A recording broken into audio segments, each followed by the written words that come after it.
Today I'm going to give you a quick little lesson on how to play Already Dead by Beck off his Sea Change album, a great album. Anyway, the first thing you should know is this song is in open G. Is only tuned 2 strings down a whole step. The first is the A string, tune that down to a G. But another way is just to match it to your existing G string, tune them so they're in unison. And then the other string is your high E string gets tuned down to a D. And once again, you can use your D string, which you've already got here, which with that note.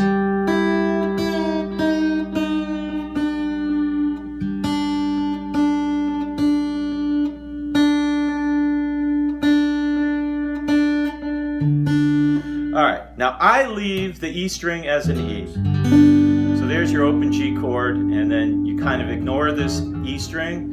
However, I'm going to show you a great way to incorporate it into this song that I haven't seen anybody else do, but I think it works better. I'm going to do this a little out of order because there's one section of the song that repeats over and over. It ends most of the phrases this way, so it's an important one to learn. And it also incorporates that E string that we left tuned naturally E as a bass note.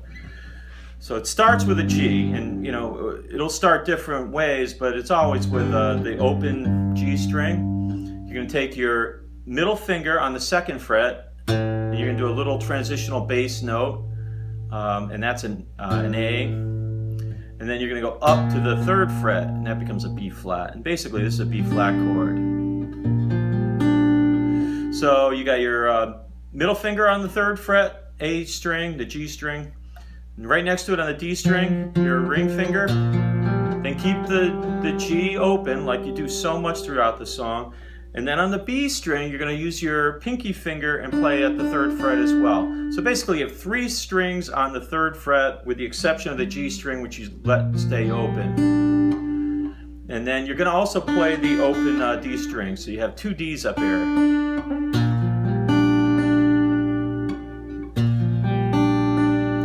So at the beginning, we're going to do that little transition.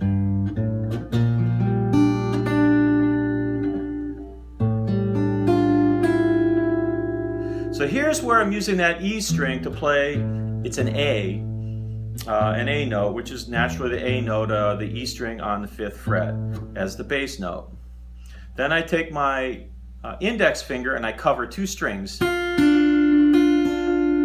which is your high D and your B string at the 3rd fret. So ring finger on the A, on the E string as an A. Then you gotta plant your little pinky down at the 5th fret of the B string.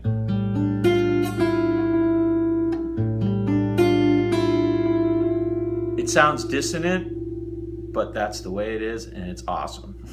Trust me. Then this part.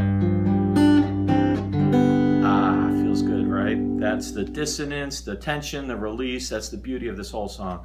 That part is on the 3rd fret, your D string and your B string on the 3rd fret, leaving that G open again. Then you're going down to like a little C chord actually, but you're still playing the open G string. Then you've got your middle finger on the D string at the 2nd fret and your index on the 1st fret of the B string. And then open.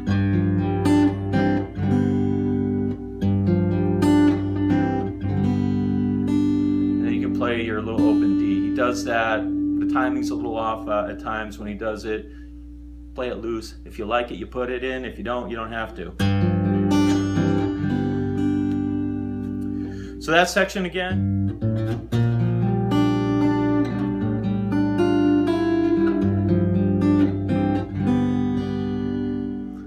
All right, let's go on to the introduction. This is the fun part. This is what drew me to the song. I love it. Love the tones. And we're going to start almost like that same thing that we just did, but with your middle finger and index finger, you're going to bring them all the way up to the 12th fret. So that's the D string and the B string. And it's important, I think, in this case that you do use your middle finger and your ring finger here. And it's a little bit of stretch then, but your next note is your index finger on the 10th fret of that high D string or high E string. And then you got to make sure you keep the G, your open G string open. And then you strike and you do this a lot throughout the song. You hit that open G bass note, and then you do almost a very similar finger picking pattern for the rest of the song.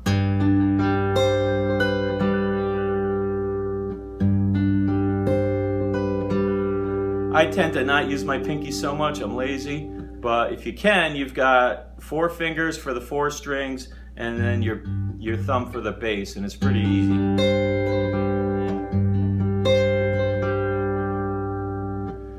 All right, so that's the first chord of the intro. The second chord of the intro couldn't be any easier. It's the same exact shape, just slide it down 2 frets.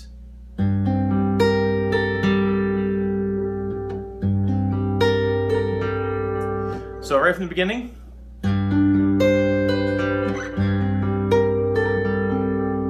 and I think he does play that little extra note here.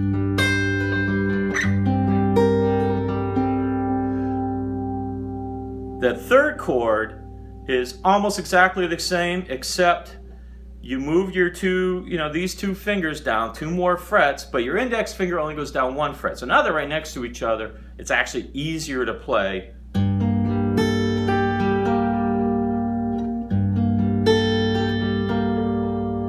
All right, back to the beginning.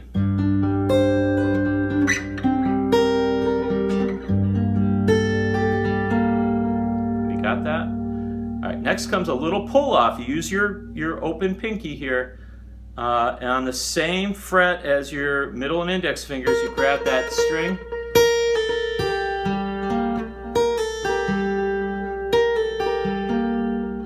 All right, back to the beginning.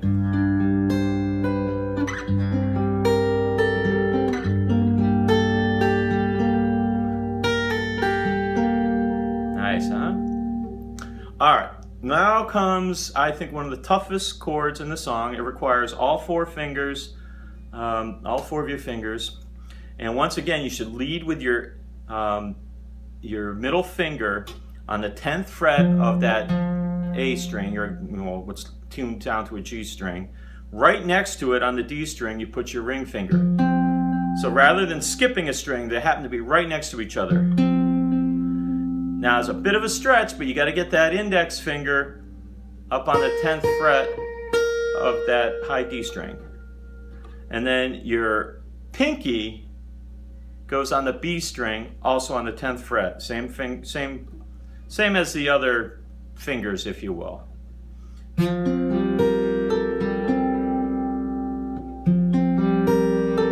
So what I find I often go is and then I plant my ring finger. It gives me a little time to get that 4th finger down, which is kind of nice. And then I slide the whole same position down to the 5th fret. So your middle finger's on the 5th fret, same chord shape. Your index finger's on the 3rd fret.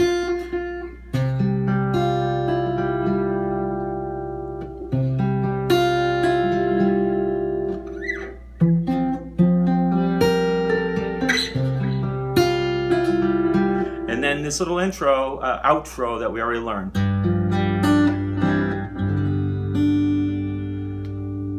Hear that nice open G? It's beautiful, right? All right, intro from the beginning.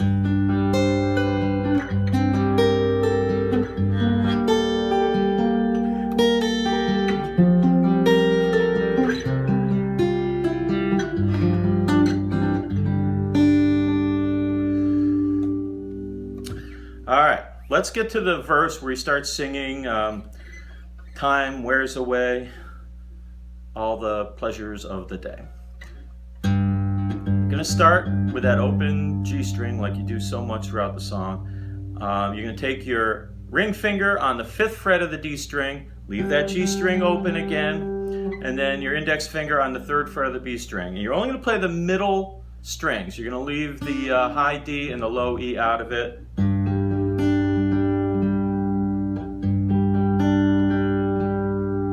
Same exact fingering, slid down 2 frets. Then you replace your index finger with your middle finger at the 2nd fret of the D string. And then it's open.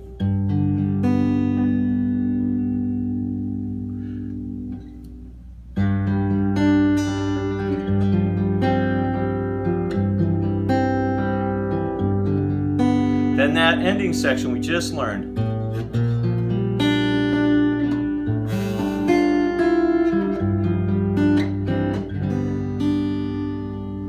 Does that twice for the 2nd half of the verse. Then there's the already dead part, the chorus, I guess, and you play that with your index finger on the G string. This is like one of the few times we actually play the G string here. And the G string on the 3rd fret, and your index finger on the B string at the 1st fret.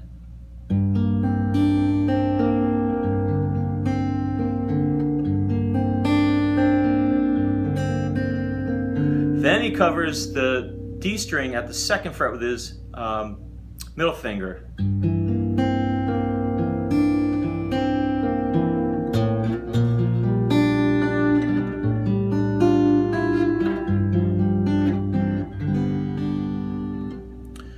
So I actually struggle with the picking on this, and I don't quite match what he does on the record, and you can do whatever you want, and it probably doesn't matter, but I'm pretty close in the beginning when I'm playing the top 3 strings and then going to the middle.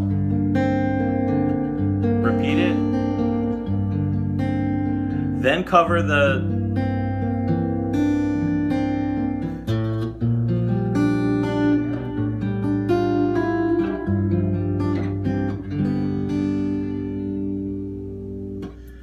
all right. Now, a fun guitar part, little bendy section. I love this. I think it's the easiest part of the song to play. Use your ear to bend this note. It's all right if it's a little out of tune. I think the dissonance works.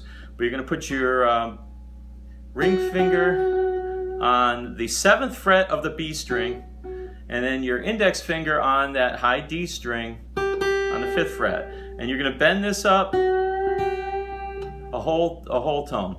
Now, the first thing you do is strike that low G again, then the B string you're going to bend, and then you play the D string, and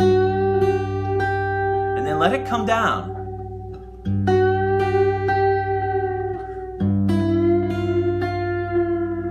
The second one's exactly the same except down 2 frets. So let's start at that section at the beginning.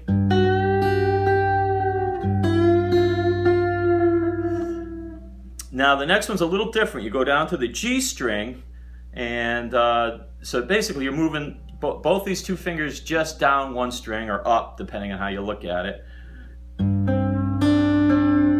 And you're not going to bend them to be unison. He doesn't even try. It's more like you bend it half, and you go for that dissonance. Yeah, it's ugly, right?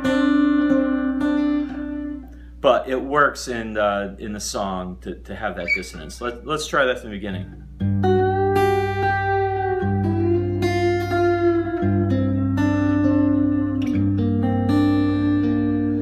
So that part is the same fingering you just did up 2 frets. And you just slide it down 2 more frets.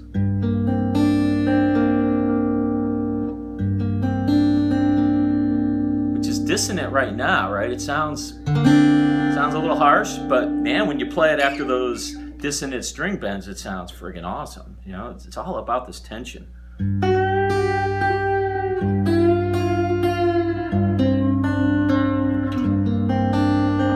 And then back to our